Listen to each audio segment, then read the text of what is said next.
Hi, I'm Dr. Kranti Shilpa, working as a gynec consultant at Care Hospitals, Banjara Hills. Caesarean section అనేది abdomen అంటే పొట్టని కోసి బేబీని delivery చేసేదాన్ని మనం caesarean section అంటాము. సో సిజేరియన్ సెక్షన్కి ఇండికేషన్స్ ఉంటాయి. అంటే ఖచ్చితంగా కొన్ని వాటిలో మనం సిజేరియన్ సెక్షనే చేయాల్సి ఉంటుంది. అది మోస్ట్లీ ఎలా ఉంటాయి అంటే కొంతమందికి మదర్కి హైపర్ టెన్షన్ అంటే ఎక్కువ అన్కంట్రోల్డ్గా బీపీ ఉంటుంది. అంటే ఒక 2-3 టాబ్లెట్స్ పెడితే కూడా తనకి బీపీ అనేది కంట్రోల్ కాకుండా ఉంటుంది.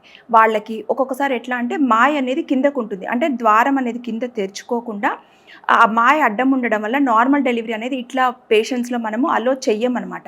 సో దాన్ని ఒకవేళ ప్లెసెంటా ప్రీవియా ఉన్నా కూడా మనము సిజేరియన్ సెక్షన్ చేయాల్సి పడుతుంది.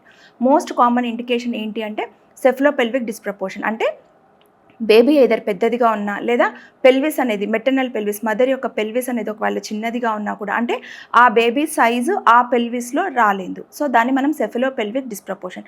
ఆ కండిషన్స్లో కూడా మనం ఖచ్చితంగా సిజేరియన్ సెక్షన్ చేయాల్సి ఉంటుంది. ఇంకొక మోస్ట్ కామన్ ఇండికేషన్ ఏంటి అంటే యూజువల్గా ప్రెగ్నెన్సీలో ఎలా ఉంటుంది అంటే తల అనేది కింద పక్కకు ఉంటుంది. అంటే మన లోయర్ పార్ట్ ఆఫ్ యూట్రైన్ సెగ్మెంట్లో ఉంటుందన్నమాట. అట్లా కాకుండా ఒకవేళ బ్రీచ్ అనమాట అంటే ఫుట్ కానీ తల అనేది పైకుండి బేబీ బటక్స్ అనేది కానీ కింద పక్కకున్నా కూడా మనము సిజేరియన్ సెక్షన్ చేయాల్సి పడుతుంది. ఇంకొన్ని కండిషన్స్ ఏంటి అంటే ఫీటల్ డిస్ట్రెస్ అంటాము. అంటే బేబీకి నొప్పులు ఎక్కువగా వస్తూ ఉంటాయి. వచ్చినప్పుడు ఆ బేబీ ఆ నొప్పులు తట్టుకోలేకుండా బేబీ హార్ట్ బీట్ అనేది ఏదర్ పైకి కిందకి అంటే ఎక్కువ అవ్వడం కానీ లేదా తక్కువ అయ్యే కండిషన్స్లో మనం సిజేరియన్ సెక్షన్ చేయాల్సి పడుతుంది. ఈ ఫీటల్ డిస్ట్రెస్లో ఒకవేళ ఎమర్జెన్సీగా కానీ బేబీని కానీ డెలివరీ చేయలేకపోయాము అంటే బేబీకి ప్రమాదం అయ్యేదానికి ఛాన్సెస్ ఎక్కువగా ఉంటుంది. సో ఇవన్నీ ఇండికేషన్స్ ఫర్ సిజేరియన్ సెక్షన్.